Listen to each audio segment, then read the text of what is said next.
Salut à tous, j'espère que vous allez bien. Moi en tout cas, je vais très bien. Je vous remercie tout d'abord pour vos retours sur cette première vidéo, ça me fait vraiment chaud au cœur. J'espère qu'on va continuer comme ça, vraiment merci, merci.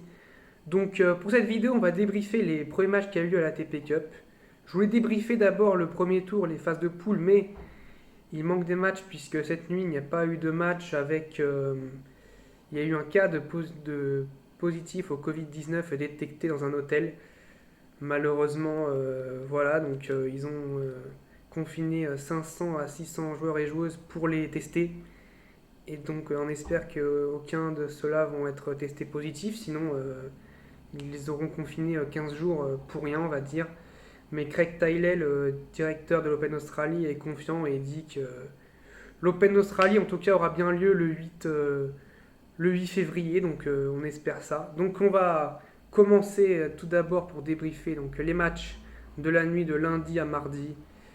Donc on va commencer direct avec la première rencontre qui était entre la Serbie et le Canada. Donc un premier match entre Milos Raonic et Lajovic. Un match qui pour la Serbie m'inquiète parce que je trouve Lajovic qui est un joueur très bon sur terre battue. Il a d'ailleurs fait une finale en 2019 à Monte-Carlo contre Fabio Fognini. Il a même battu Thiem en huitième, Medvedev en demi. Il a vraiment fait un parcours honorable. Malheureusement, là, sur dur, c'est beaucoup plus compliqué pour lui. Il perd contre Milos Raonic, on le sait. Preke Raonic est très dur. Donc voilà, sur ce match, j'ai envie de dire que le numéro 2 serbe, ça va être difficile pour la Serbie si jamais Lajovic n'arrive pas à montrer le niveau. Justement, on verra par rapport aux autres rencontres ce qui m'inquiète. Djokovic, Shapovalov, j'ai envie de dire, on a eu un très bon Shapovalov qui a été très solide tout le match. Mais on a eu un Djokovic qui, dans les moments importants, il s'impose 7-5, 7-5. Il a attendu les moments importants et puis il a attaqué là où il fallait. Il a été fidèle à lui-même. Il n'a pas été impressionnant, mais solide dans les moments où on lui demandait d'être solide. Donc du coup, il a apporté ce point à la Serbie. Il a même rapporté aussi le point du double avec Filip Krajinovic. Vraiment, j'ai été assez surpris par cette équipe de double qui m'a plu quand même parce que je trouvais Krajinovic très bon. Djokovic qui a été aussi fidèle à lui-même, mais Krajinovic m'a vraiment surpris. Et je trouve ça vraiment important d'avoir un bon Krajinovic comment dire, pour cette équipe de Serbie. Ça peut être important. Du coup, deuxième rencontre qui a eu lieu dans la Rod Laver Arena, le deuxième cours principal à Melbourne, sachant que le cours principal c'est la Margaret Court Arena. L'Espagne face à l'Australie, et je vais dire pourquoi cette rencontre m'a vraiment fait du bien. L'Espagne déjà on a appris le matin que Rafael Nadal était forfait. Voilà, il avait le dos raide, l'Espagne et lui-même d'ailleurs pour l'Open d'Australie quand même, qu'il a un objectif pour lui. Ils ont préféré ne pas prendre de risques. Donc du coup on a eu Carreño Busta en numéro 2 et Bautista Agut en numéro 1. Carreño Busta a été très fort face à Millman. Un Millman, voilà, moi je regrette qu'il n'y ait pas Nick Kyrgios toujours. Donc voilà, John Millman qui a été en dessous de Carreño Busta, qui a été vraiment solide.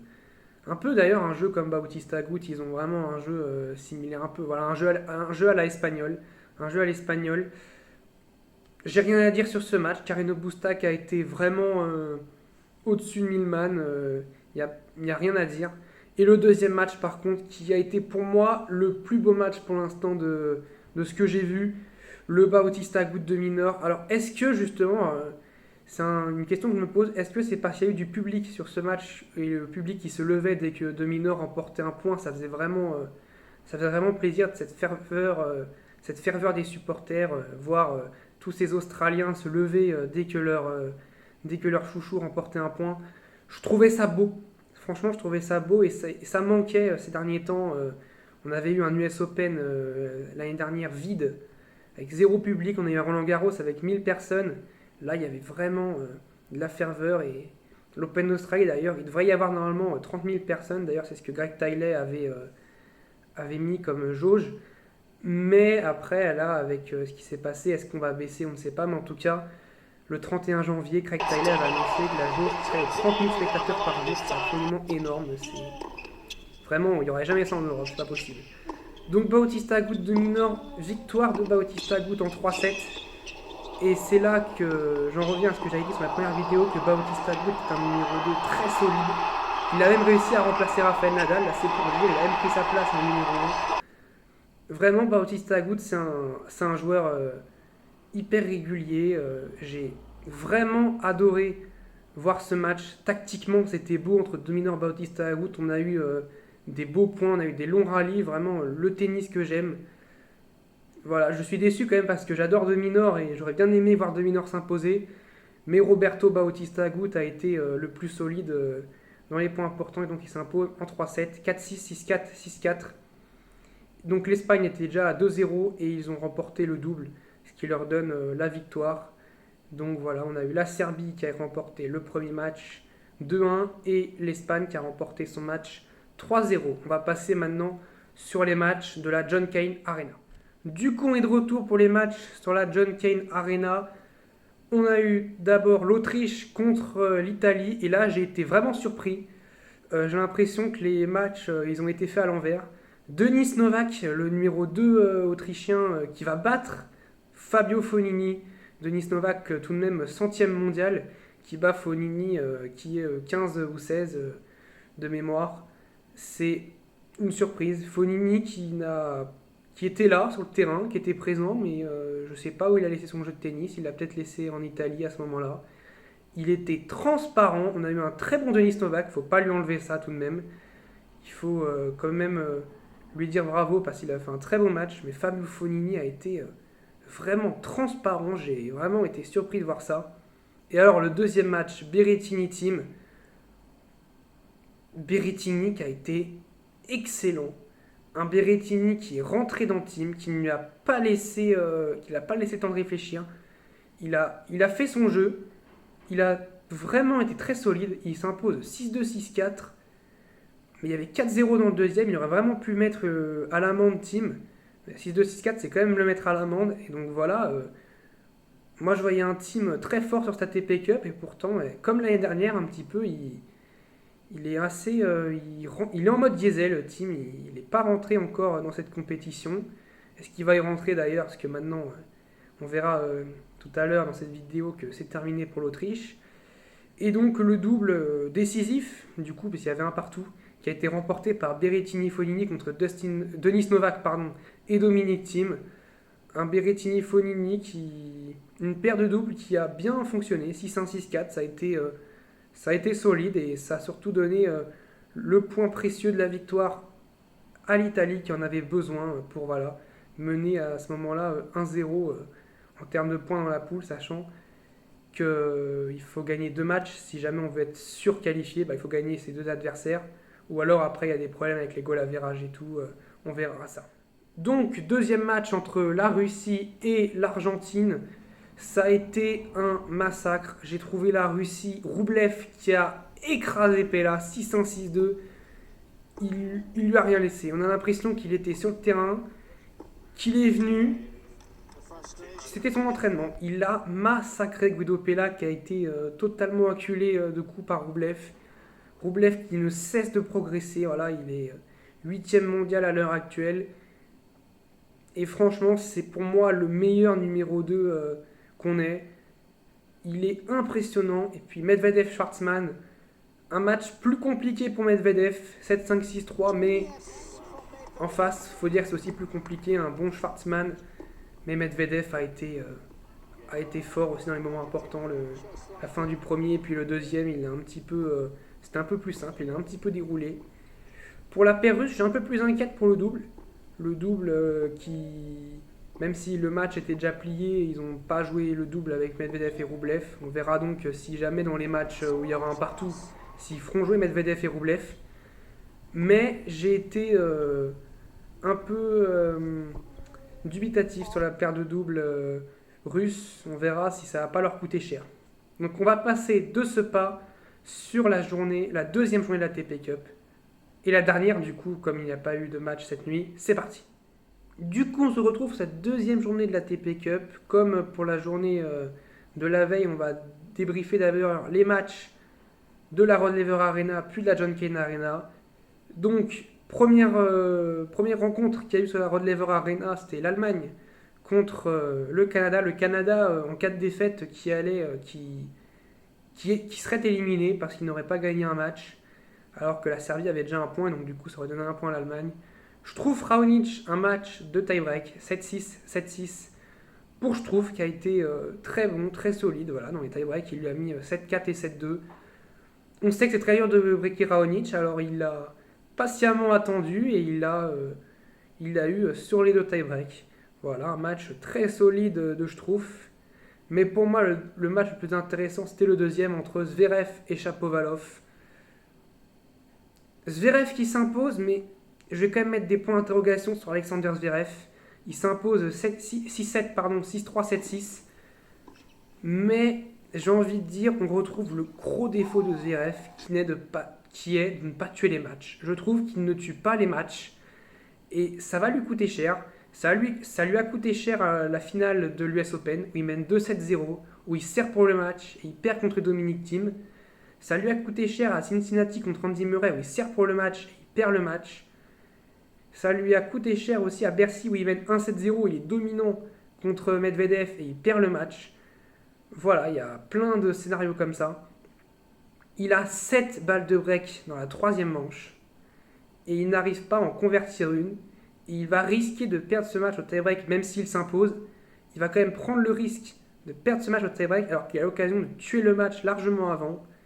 Et il est petit bras sur ses occasions de break. Alors, il y en a où Shapovalov, je les joue très bien, mais il y en a où Zverev, il est apathique, il a l'occasion d'attaquer, d'avancer dans la balle, il n'y va pas. Et il aurait pu payer cher ce match. Heureusement pour lui et pour l'Allemagne, il s'est imposé et donc du coup a donné la deuxième victoire à l'Allemagne qui donc ipso facto donne la victoire à l'Allemagne, qui va donc donner un match décisif entre l'Allemagne et la Serbie. Le pays qui remporte cette rencontre sera qualifié en demi-finale. Voilà, donc le double est anecdotique, mais il a été remporté par les Allemands aussi, donc qui s'imposent 3-0. Voilà, voilà, et donc on va maintenant débriefer la deuxième rencontre qui était entre l'Australie et la Grèce. On se retrouve pour la deuxième rencontre entre l'Australie et la Grèce. J'avais dit que le numéro 2 grec ne ferait pas le poids. Pervo Lakaris qui a perdu contre John Millman 6-2, 6-3. Voilà, il y a un différentiel de niveau. C'est dommage pour Tsitsipas qui n'est pas un numéro 2 potable pour lui, on va dire. Lui, il a fait un gros match contre De Minaur, un gros premier set, je trouve, surtout. Il a été très solide, il est rentré dans De Minaur très tôt, 6-3. Et puis le deuxième, il a fait un peu le dos rond parce que De Minaur a été impressionnant. Le public, c'est ça aussi qui m'a marqué, c'est aussi le public qui a poussé De Minaur, qui s'est offert une balle de 7, deux balles de 7 même, à 5-4 dans le deuxième, qui n'a pas réussi à convertir Tsitsipas, qui a été très bon. Je crois qu'il fait une grosse première, et il y en a un où De Minaur fait un coup droit où il peut mieux faire, mais il fait une faute directe. Voilà, donc un Tsitsipas qui a porté la Grèce, malheureusement en double. C'est la paire australienne qui s'est imposée, Pierce Savi contre Pervolakis et Tsitsipas. Voilà, Tsitsipas ne peut pas tout faire tout seul. On verra si dans le futur il arrivera à mener la Grèce plus loin, mais là, voilà. Donc l'Australie qui a un point, tout comme l'Espagne. Mais l'Espagne qui doit remporter juste une rencontre contre la Grèce. Ça veut dire si, par exemple, je ne sais pas si c'est Carreño Busta ou Bautista Agut, si Rafael Nadal revient, mais ils ont juste à battre Pervo Lakaris pour se qualifier avec justement les matchs à virage. Le fait que l'Espagne ait remporté son match 3-0 et l'Australie 2-0, il suffit juste d'une victoire sur un match et l'Espagne serait qualifiée. On va passer maintenant au match sur la John Cain Arena tout de suite. Première rencontre sur la John Cain Arena, on a eu la France qui a participé contre l'Italie, j'ai envie de dire. Benoît Paire qui a été confiné pendant le premier set, qui prend 6-1 contre Fognini. Il y a eu du mieux dans le deuxième. Il sert pour le set, mais encore une fois, il craque. Il le perd 7-6.